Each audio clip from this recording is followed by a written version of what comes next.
You were taught that crowds dilute attention, that anonymity protects you, that no one is really watching. This belief is convenient and completely false. Crowds do not erase scrutiny. They amplify it. Public spaces are not neutral environments. They are sorting mechanisms. Every crowd functions as a live evaluation arena where status is assessed in motion, not through conversation, but through behavior. Power does not need to focus on you individually. It lets patterns surface and selects accordingly. In crowds, you are not invisible. You are compressed. Compression exposes habits. When many bodies move together, deviation becomes visible. Posture, pace, expression, reaction speed. These details stand out more in crowds than in private. The human brain evolved to scan groups for anomalies. This is ancient. Predators scanned herds. Leaders scanned tribes. The instinct never disappeared. Power notices everything because power does not look emotionally. It looks structurally. You assume people are busy with themselves. They are, but systems are not. Systems observe aggregate behavior. They register who blends, who overreacts, who leaks emotion, who signals need, who demands attention. These signals are processed without empathy. Crowds forgive nothing. They only delay consequence. A behavior displayed publicly is no longer yours to manage. Once seen, it exists independently of your intent. It becomes part of your profile. People remember impressions, not explanations. You cannot correct what has already been encoded. This is why public embarrassment lingers longer than private failure. It is not because others are cruel. It is because crowds create shared memory. Shared memory hardens into reputation. Reputation is power's shortcut. You believe forgiveness resets the ledger. It does not. Forgiveness is emotional. Evaluation is structural. Structures do not forget. They update. In crowds, status is constantly adjusted through microsignals. Who moves with purpose? Who hesitates? Who reacts emotionally to noise? Who seeks validation through expression? Who collapses posture under observation? None of this requires direct attention. The crowd itself performs the filtering. This is why public figures train relentlessly for crowd exposure, not to impress, but to avoid leakage. One uncontrolled signal in a crowd can outweigh 100 private successes.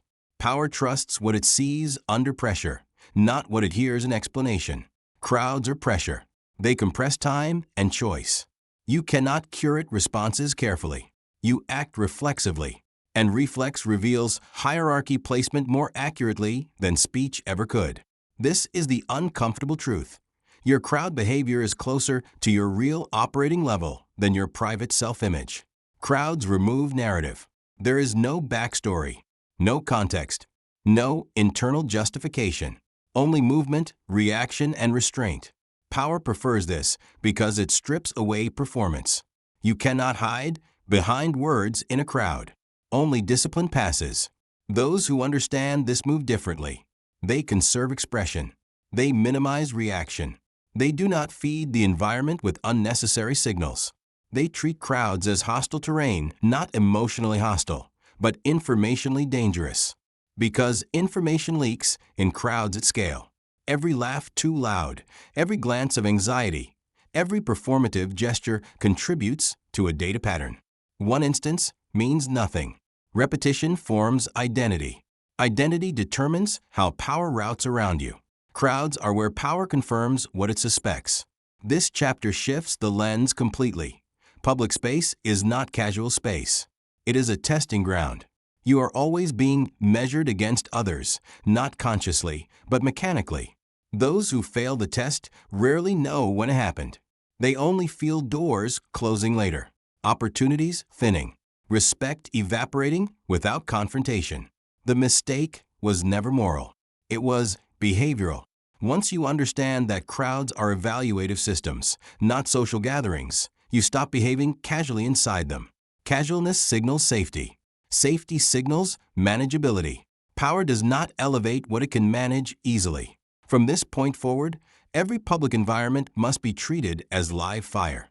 Not because everyone is watching, but because the system is. and the system never blinks. Power does not watch the way individuals do. It does not focus, judge, or emotionally react. It aggregates. In public environments, observation happens at scale through pattern detection. No single gesture matters. Repetition does. Consistency does. Deviation does. Crowds act as amplification fields where small behaviors become readable signals. This is the crowd surveillance mechanism. At the core is micro-signal capture. Microsignals are involuntary behaviors, posture shifts, eye movement, response latency, emotional leakage, spatial choices. These signals bypass conscious control. They surface when attention is divided and pressure is ambient, which is exactly what crowds create.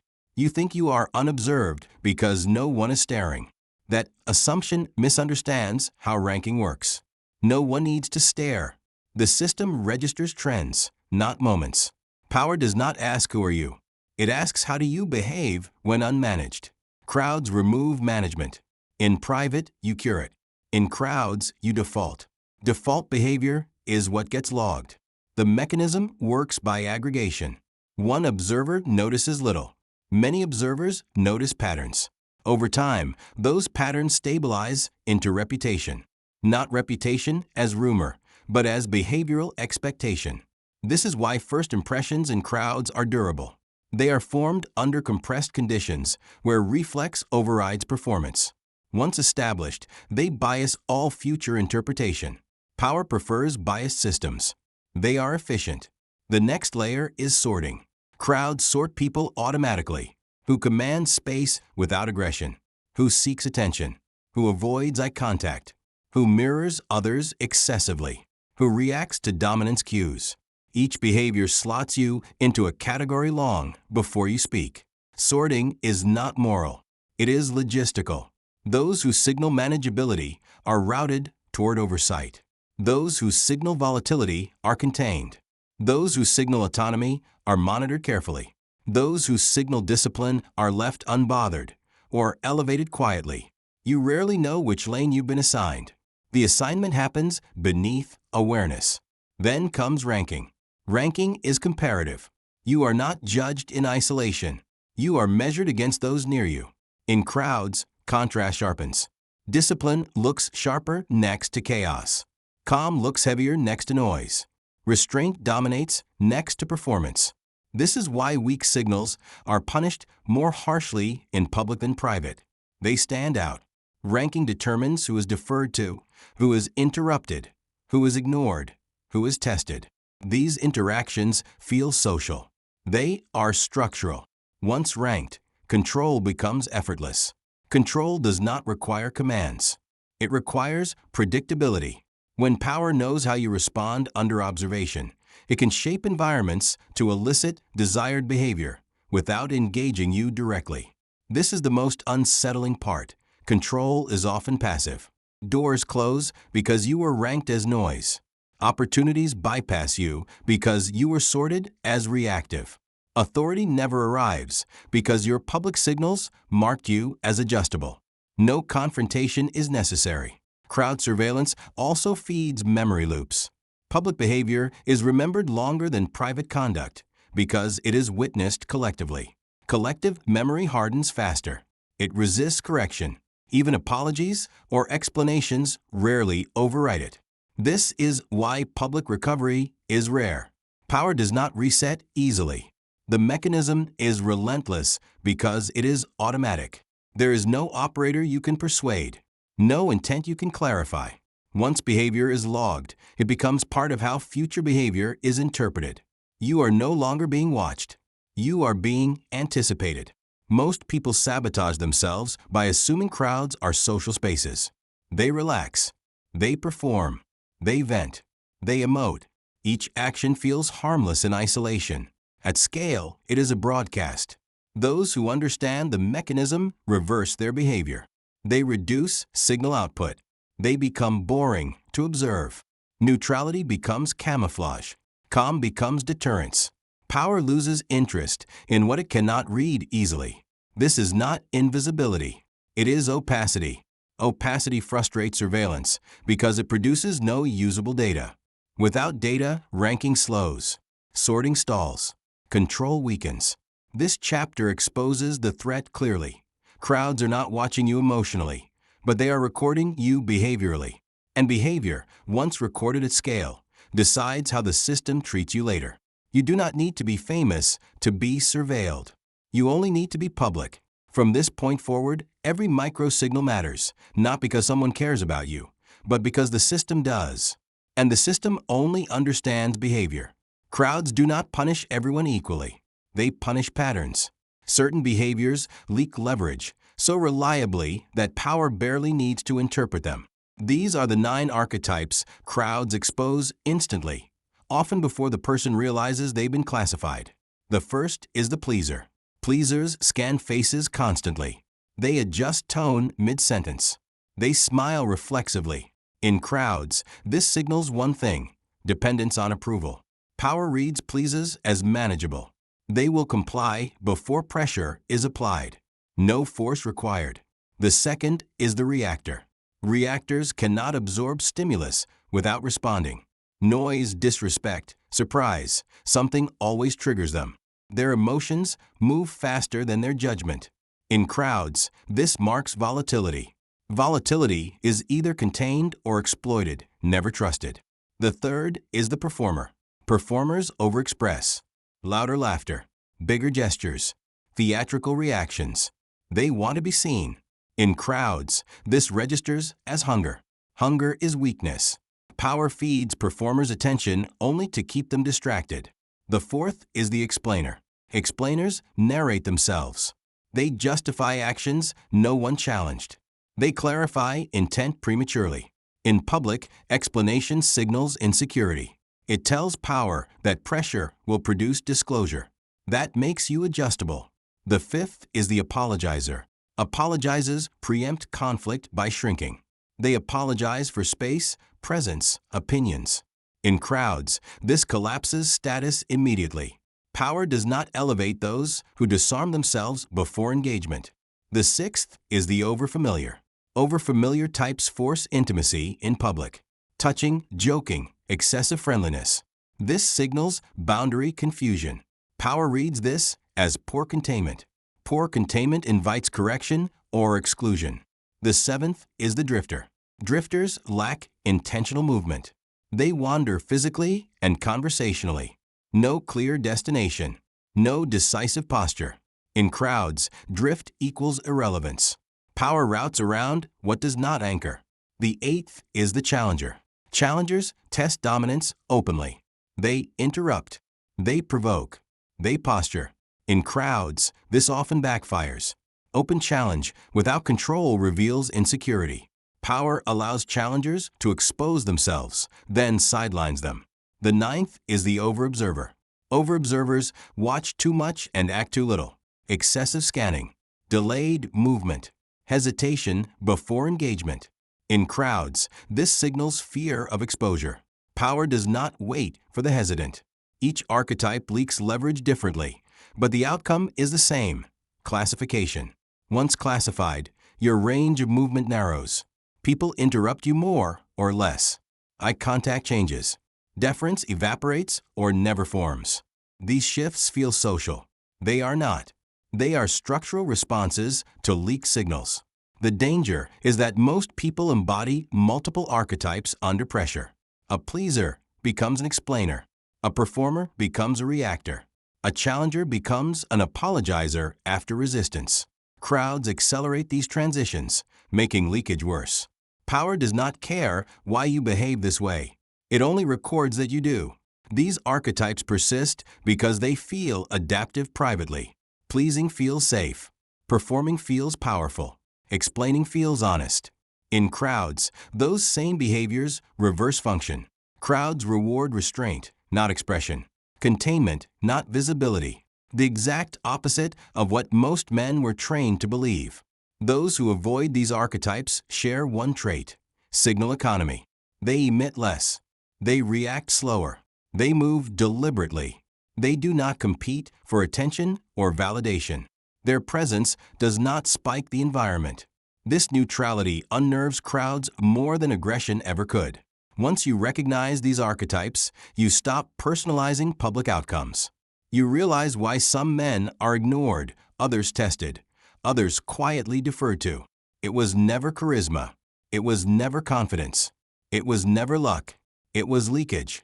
Crowds do not break you dramatically. They downgrade you incrementally through repeated exposure to the same behaviors. By the time you notice, the classification is already stable. This chapter is diagnostic, not corrective. Correction comes next. First, you must see yourself clearly under observation, without excuses, without narrative, without comfort. Because crowds don't care who you think you are. They only care what you display. Public mistakes do not fade. They fossilize. History shows this pattern repeatedly, not because humans are cruel, but because memory under observation works differently. When weakness is displayed privately, it dissolves into context. When weakness is displayed publicly, it is stripped of context and preserved as signal. Crowds do not remember stories. They remember impressions. Impressions are compressed. They travel faster than explanation and survive longer than apology. Once encoded, they become reference points that future behavior is compared against. You are no longer judged on what you do next. You are judged on whether it confirms or contradicts what was already seen. Contradiction is rare. Confirmation is easy. Human nature favors cognitive efficiency. When a crowd witnesses a public mistake, it assigns meaning quickly to reduce uncertainty. That meaning becomes sticky because revising it requires effort, attention, and risk. Most people do neither. So the first version of you becomes the lasting one. This is why reputations collapse suddenly and never fully recover. The collapse didn't begin at the visible mistake. It began at the first public signal that reclassified you. Everything after merely reinforced it. Crowds reuse public weakness because it serves a function.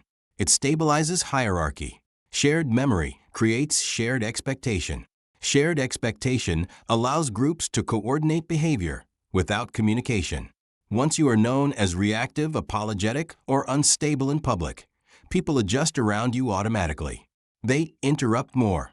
They respect less. They test boundaries casually. No one announces this shift. It just happens. History reinforces this mercilessly. Leaders who lost composure publicly were never removed immediately. They were sidelined gradually. Their authority thinned. Their influence evaporated. Their commands stopped landing. By the time they were replaced, the decision had already been made collectively. Public weakness accelerates decay because it spreads responsibility. If one person witnesses your failure, they may forgive. If many witness it, forgiveness becomes irrelevant. The crowd now owns the memory, not you. You cannot negotiate with a distributed system. This is why apologies rarely work in public power contexts. Apologies address emotion. Crowds operate on structure. An apology may soothe individuals, but it confirms classification to the system. You think you are repairing damage. You are reinforcing the label. Public mistakes also gain longevity through repetition. Each time the memory is referenced, through jokes, anecdotes, subtle reminders, it strengthens. Even silence can reinforce it. Avoidance looks like acknowledgement. Defense looks like guilt. There is no clean escape once the weakness is encoded. This is why power figures avoid unscripted exposure. Not because they fear mistakes, but because they understand permanence. One uncontrolled moment can outweigh years of controlled behavior. Crowds are unfair because fairness requires context. Crowds discard context. Human beings evolved to remember danger signals vividly. Public weakness registers as danger not to the individual, but to group stability. The crowd marks you as unreliable. Unreliability is punished preemptively through exclusion or control. This punishment is not emotional. It is logistical. Opportunities stop routing through you. Trust is replaced with oversight. Autonomy shrinks. None of this is discussed openly. It is simply enacted. You may behave flawlessly afterward and still feel resistance. That resistance is the memory operating. History shows that recovery from public weakness requires replacement, not repair. Either the system replaces you, or you replace the version of yourself that was seen with something structurally stronger and unmistakably different. Most people try to repair. Repair fails. Power only respects overwrite. This chapter deepens the threat. Public mistakes are not moments. They are timestamps. They mark when your position began to decline. The decline continues quietly until something forces a reset. Crowds do not forget because forgetting offers no advantage. Remembering weakness keeps the hierarchy efficient. Once you accept this, you stop gambling with public exposure. You stop assuming forgiveness equals erasure. You stop behaving casually in environments that preserve memory.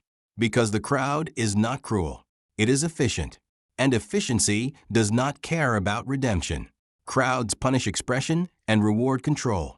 This chapter installs a discipline designed not to impress, persuade, or perform, but to deny the system usable data. You are not trying to dominate crowds. You are trying to pass through them without being captured.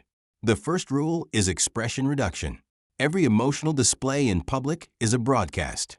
Smiling too much, frowning too openly, reacting too quickly. These are not personality traits. They are signals. Signals are interpreted whether you intend them or not. Crowd-safe discipline begins by flattening emotional output. Neutral face, neutral tone, neutral reactions. Not blank, contained. You feel internally, but nothing leaks externally.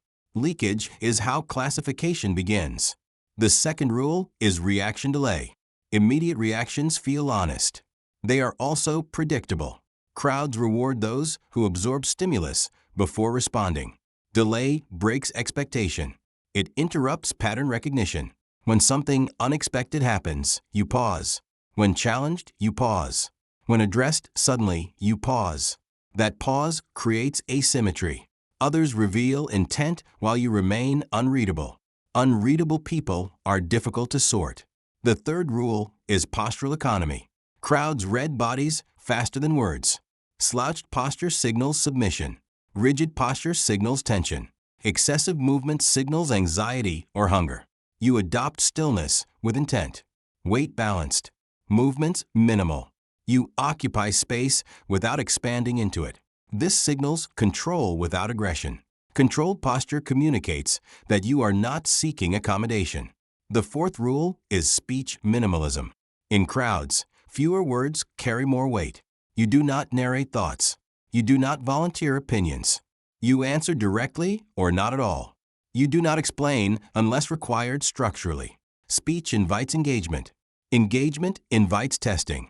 Crowd-safe discipline limits speech to necessity.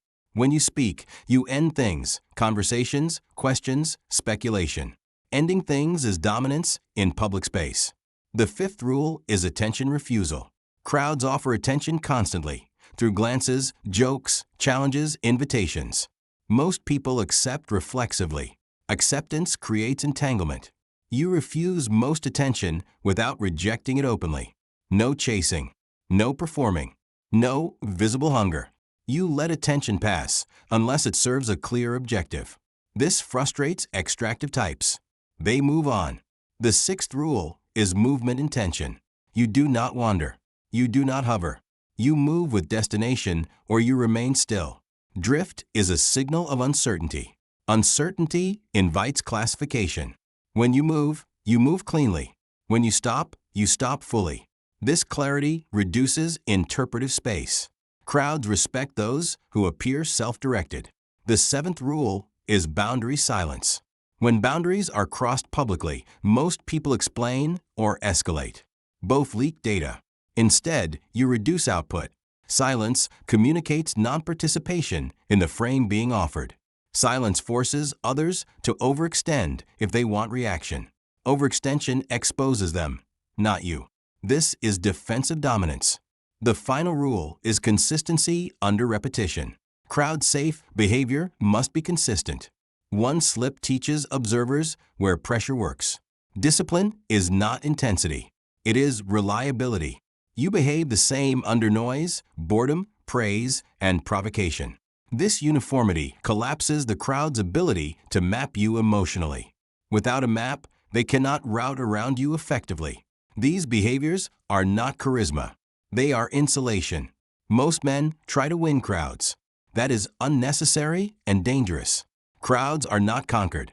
They are navigated. The goal is not invisibility. It is opacity. You are present, but you do not resolve into an exploitable shape. You deny the system enough data to classify you confidently. This changes how crowds treat you. Interruptions decrease. Challenges soften.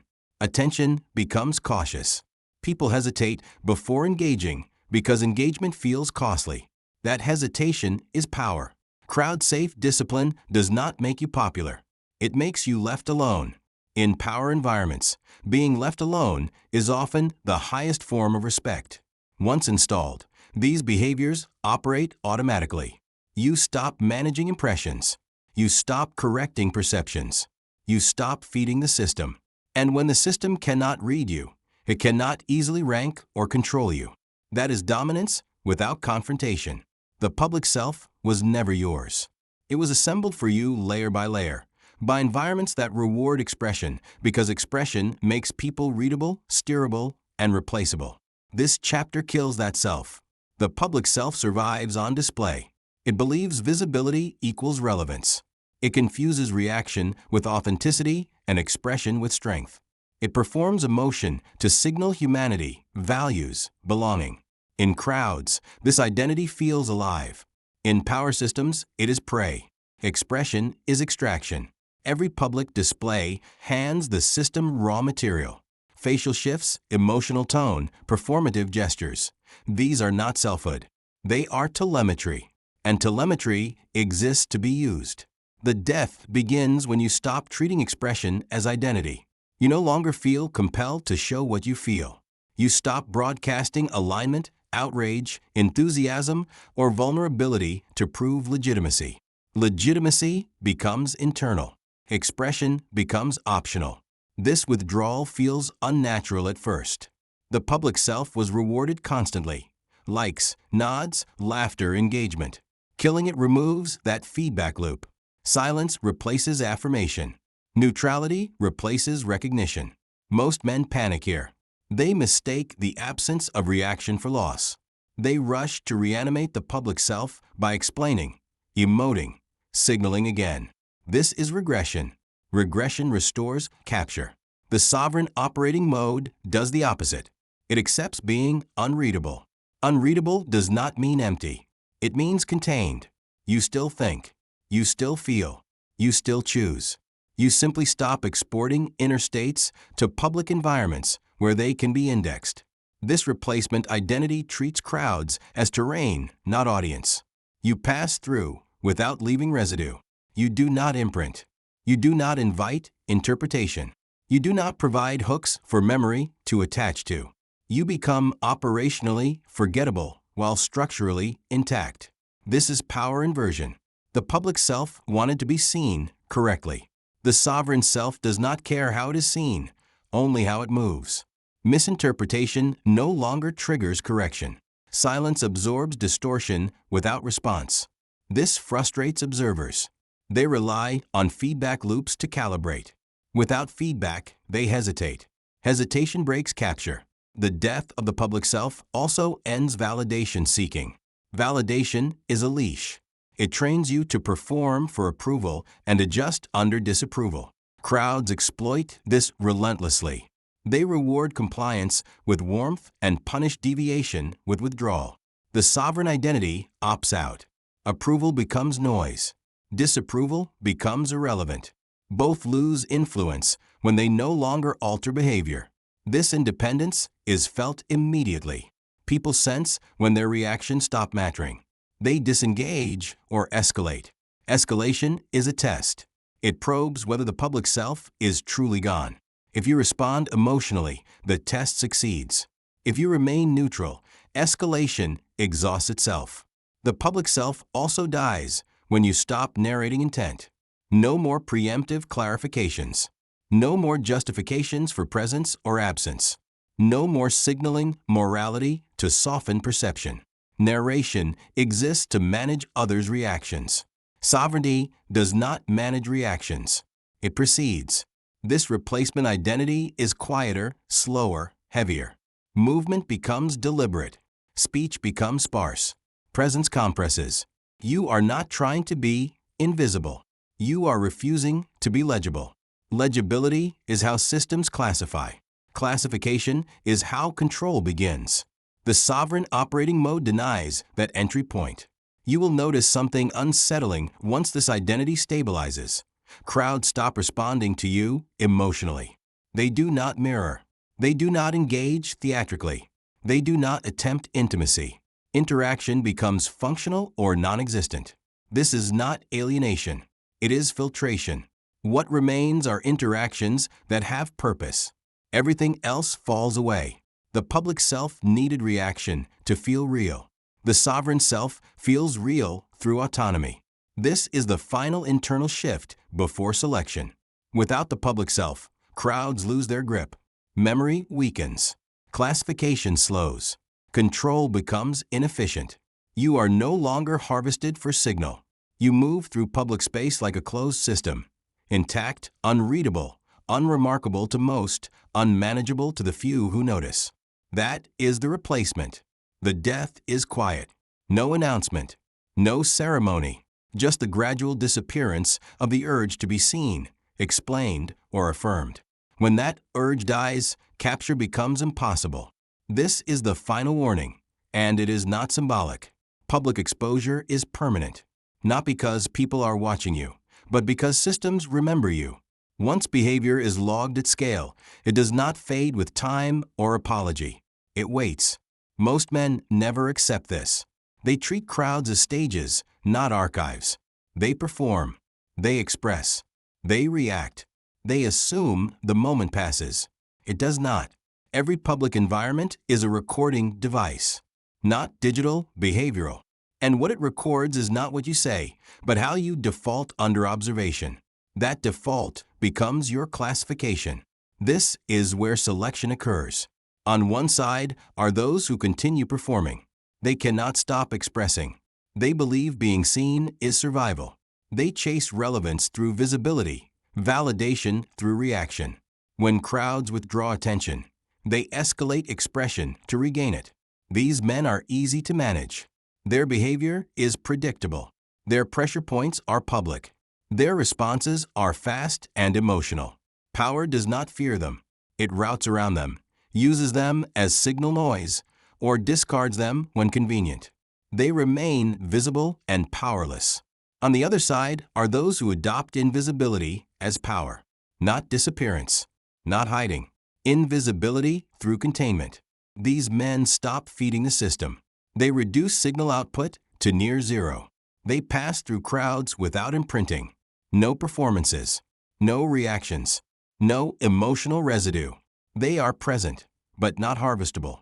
This choice feels unnatural because everything in you is trained to resist it.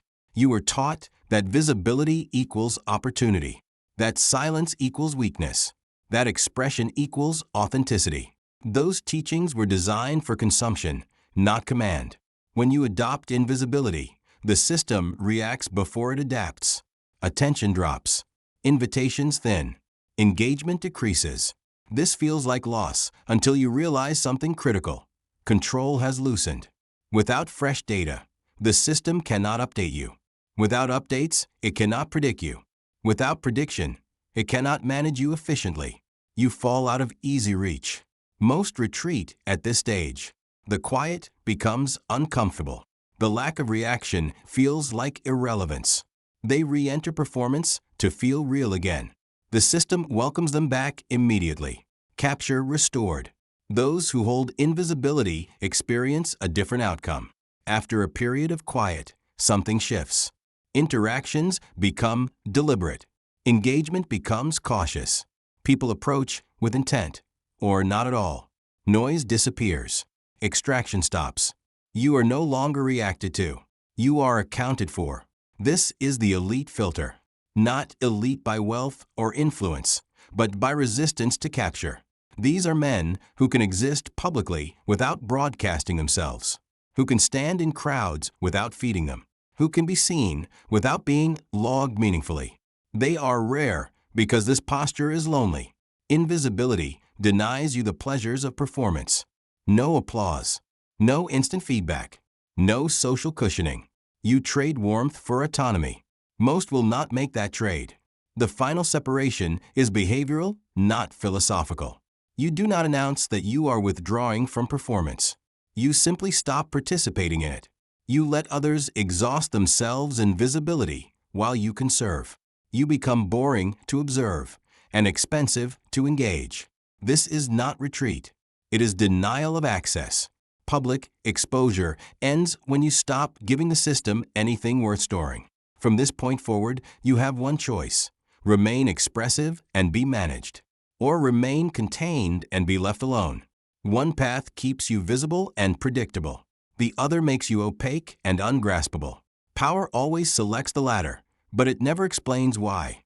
Those who continue performing will never know they failed the selection.